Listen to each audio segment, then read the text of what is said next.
தோழர்களே, உலகமே ட்ரம்ப் சுங்கப்போரில் சிக்கிக் கொண்டிருக்கும் போது மோடிக்காரு ஷேக் முகமது கலிசி 2032 வரை ஒரு பெரிய வியூகத்மக திட்டத்தை உருவாக்கினார்கள். 20,000 கோடி டாலர்கள் வியாபார இலக்கில் இந்தியா யுஏயுடன் முழு விளையாட்டை மாற்றியது. பாதுகாப்பிலிருந்து ஆற்றல் வரை அனைத்து துறைகளிலும் முழுமையாக மாற்றம் ஏற்படும் வகையில் ஒரு வலிமையான கூட்டுறவை அறிவித்தார்கள். டெல்லியின் இந்திரா காந்தி சர்வதேச விமான நிலையத்தில் ஜனவரி 15, 2026 மாலை ஒரு சிறப்பான காட்சி தோன்றியது. யுஏஇ தலைவர் ஷேக் முகமது பின் ஜயீத் அல் நஹயான் விமானம் இந்திய மண்ணை தொடப்போகும்போது இந்திய பிரதமர் நரேந்திர மோடி சொந்தமாக அங்கு நின்று அவரை வரவேற்றார். இது சாதாரண பயணம் அல்ல. வெறும் 2 மணி நேர சந்திப்பு உலக அரசியல் விளையாட்டை முழுமையாக தலைகீழாக்கியது. உலக நாடுகள் அனைத்தும் அமெரிக்க தலைவர் டொனால்ட் ட்ரம்ப் சுங்கப்போர்கள் மேற்கு ஆசியாவில் அதிகரித்த பதற்றங்கள் மீது கவனம் செலுத்தியிருக்கும் போது இந்தியா யுஏஇ கலிசி ஒரு பெரிய பொருளாதார ஆயுதத்தை பயன்படுத்தின. அந்த சத்தம் வாஷிங்டனிலிருந்து பெய்ஜிங் வரை அனைவரின் காதுகளிலும் ஒலித்தது. 2032 வரை இருதரப்பு வியாபாரத்தை 20,000 கோடி டாலர்களுக்கு கொண்டு செல்ல வேண்டிய உறுதியான உறுதி. ஆற்றல் பாதுகாப்பிலிருந்து பாதுகாப்பு ஒத்துழைப்பு வரை ஒவ்வொரு துறையிலும் வலுப்படுத்தும் அறிவிப்பு. இவை அனைத்தும் வெறும் 20 நிமிடங்களில் நடந்தன. அசலாக இந்த 2 மணி நேரங்களில் என்ன நடந்தது? ஏன் பிரதமர் மோடி சொந்தமாக விமான நிலையத்திற்கு சென்று யுஏஇ தலைவரை வரவேற்றார்? கலீஜ் பகுதியில் இந்தியாவை அஜயமாக்கும் அந்த வியூகம் என்ன? இந்த கூட்டுறவு சீனா பாகிஸ்தானுக்கு ஏன் கெட்ட கனவுகளை தருகிறது? இந்த அனைத்து கேள்விகளுக்கும் பதில்கள் அனைத்தும் இந்த வீடியோவில் சொல்கிறோம். அதனால் கடைசி வரை தவறாமல் பாருங்கள். இந்த வீடியோவை லைக் செய்யுங்கள், ஷேர் செய்யுங்கள். உங்கள் கருத்துக்களை கமெண்ட்ஸில் தவறாமல் எழுதுங்கள். இப்போது புரிந்து கொள்வோம், அந்த 2 மணி நேர வரலாற்று பயணத்தில் என்ன நடந்தது.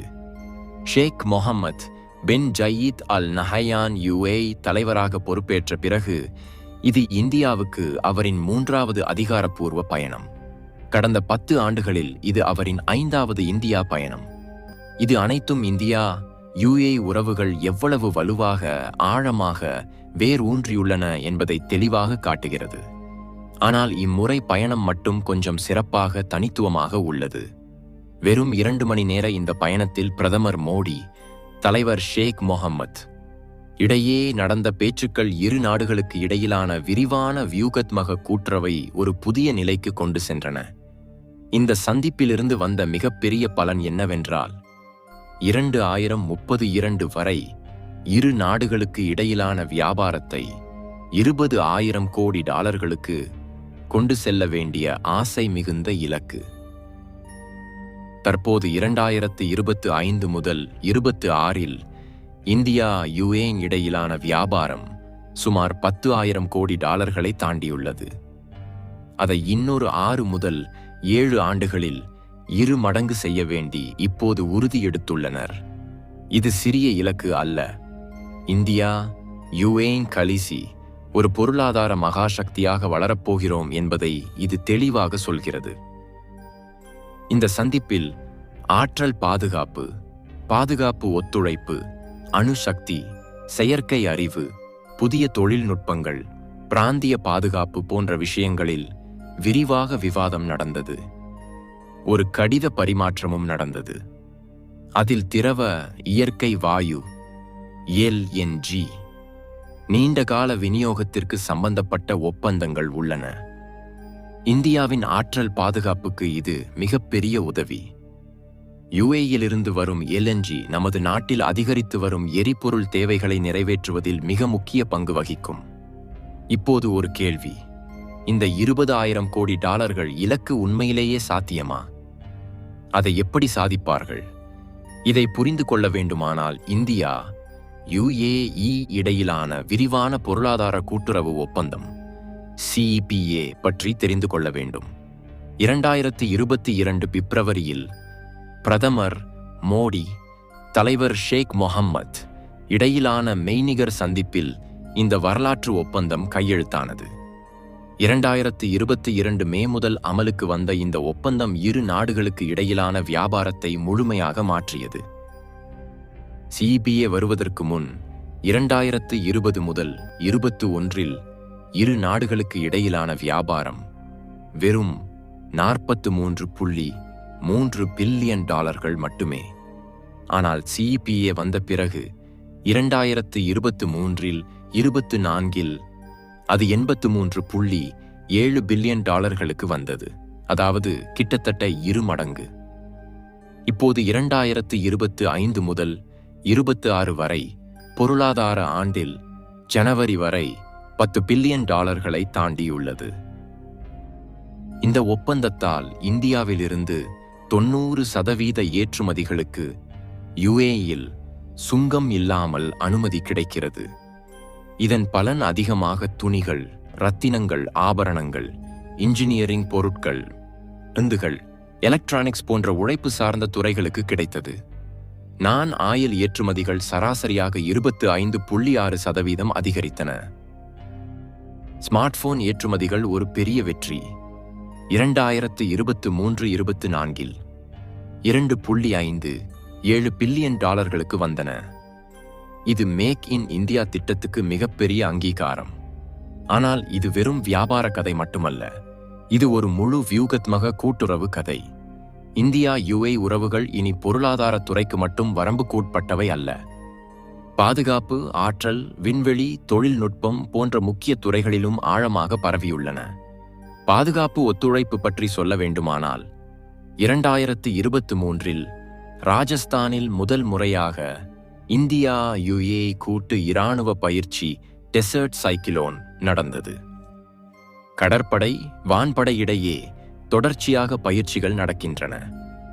இரு நாடுகளின் கூட்டு பாதுகாப்பு குழு சந்திப்புகள் இப்போது தொழில்நுட்ப ஒத்துழைப்பு, பயிற்சி மீது கவனம் செலுத்துகின்றன. யுஏஇ பிரம்மோஸ் ஏவுகணை, ஆகாஷ் ஏர் டிஃபென்ஸ் சிஸ்டம், தேஜஸ் ஃபைட்டர் விமானங்கள் போன்ற இந்திய பாதுகாப்பு உற்பத்திகள் மீது ஆர்வம் காட்டுகிறது. இது இந்திய பாதுகாப்பு ஏற்றுமதிகளுக்கு பெரிய வாய்ப்பு. ஆத்மநிர்பர் இந்தியா கனவை உண்மையாக்கும் திசையில் இது ஒரு முக்கிய அடி.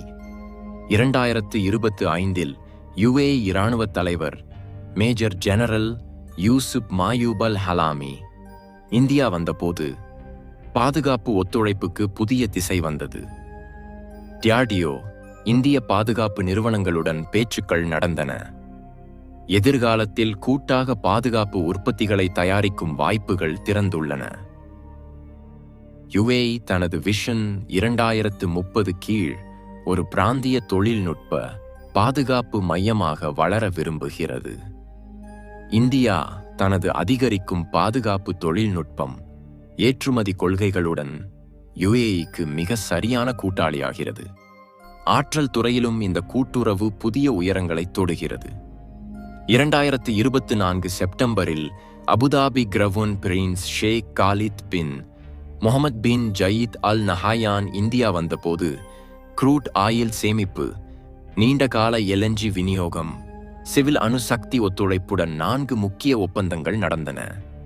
யுஏஇ இந்தியாவில் க்ரூட் ஆயில் சேமிக்கும் வாய்ப்புகளை தேட தங்கள் ஒப்பந்தங்களை புதுப்பிக்க ஒப்புக்கொண்டது கொண்டது. Energy India, Indian oil, Bharat petroleum joint venture மற்றும் ஏடிஎன்ஓசி இடையே அபுதாபி ஆன்ஷோர் பிளாக் 1 உற்பத்தி ஒப்பந்தம் நடந்தது. இது இந்திய நிறுவனம் யுஏஇயில் செய்யும் முதல் வேலை. நமது ஆற்றல் பாதுகாப்புக்கு இது மிக உதவும். குஜராத்தில் ஃபுட் பார்க் அமைப்பதற்கும் ஒரு ஒப்பந்தம் நடந்தது. அது 2025 தொடங்கும். இந்த ஒப்பந்தங்கள் அனைத்தும் நமது ஆற்றல் பாதுகாப்பை வலுப்படுத்தும். இரு நாடுகளின் பொருளாதார பிணைப்புகளை இன்னும் வலுவாக்கும். விண்வெளி துறையிலும் ஒத்துழைப்பு அதிகரிக்கிறது.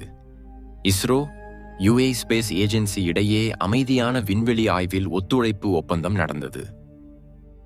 பயங்கரவாத எதிர்ப்பு நடவடிக்கைகள், உளவுத்துறை தகவல் பகிர்வு, கூட்டு பயிற்சிகள், டெசர்ட் சைக்கிளோன் போன்றவை இன்னும் வலுவடைந்தன. பொருளாதாரத் துறையில் இரு நாடுகள் உள்ளூர் நாணயத்தில் பரிவர்த்தனை அமைப்பை தொடங்கின. இந்திய ரூபாய், யுஏஇ திர்ஹம் உடன் கிராஸ் பார்ட்டர் பரிவர்த்தனைகள் அதிகரிக்கின்றன. யுஏயில் இந்தியா மார்ட் போன்ற முயற்சிகள் வியாபாரத்தை எளிதாக்குகின்றன. இந்த அடிகள் அனைத்தும் இரு நாடுகளுக்கு இடையிலான பொருளாதார பிணைப்புகளை வலுப்படுத்துகின்றன. டாலர் மீதான சார்பை குறைக்கின்றன. யுஏயிலிருந்து இந்தியாவில் வெளிநாட்டு நேரடி முதலீடுகளும் வேகமாக அதிகரித்தன. 2022 முதல் 23 வரை 3 மடங்கு அதிகரித்து $3.35 பில்லியன் வந்தன. இது make in India, made in Emirates இரண்டுக்கும் லாபம். இப்போது முக்கிய கேள்வி: இந்த இந்தியா யுஏஇ கூட்டுறவு சீனா பாகிஸ்தானுக்கு ஏன் இவ்வளவு கவலை தருகிறது? முதலாவது, கலீஜ் பகுதியில் இந்தியாவின் செல்வாக்கு அதிகரிப்பது சீனாவின் பெல்ட் அண்ட் ரோட் திட்டத்துக்கு பெரிய தடை. சீனா குவாதர் துறைமுகத்துக்கு பெரிய முதலீடுகள் செய்து கலீஜில் பிடிப்பை வலுப்படுத்த பார்க்கிறது. ஆனால் இந்தியா யுஏஇ வலிமையான உறவுகள் அதன் திட்டங்களுக்கு தண்ணீர் ஊற்றுகின்றன. யுஏஇ கல்ஃப் கோஆபரேஷன் கவுன்சிலில் முக்கிய உறுப்பினராக இந்தியாவுக்கு முன்னுரிமை கொடுப்பது சீனாவுக்கு பெரிய அடி. இரண்டாவது, பாதுகாப்பு துறையில் இந்தியா யுஏஇ நெருக்கம் அதிகரிப்பது பாகிஸ்தானுக்கு கவலை. யுஏஇ பாரம்பரியமாக பாகிஸ்தானின் நண்பர் நாடுதான். ஆனால் இப்போது சாய்வு தெளிவாக இந்தியா பக்கம்.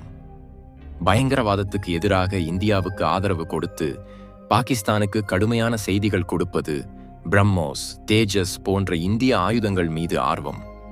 இவை அனைத்தும் பாகிஸ்தானுக்கு தூக்கம் வராமல் செய்கின்றன.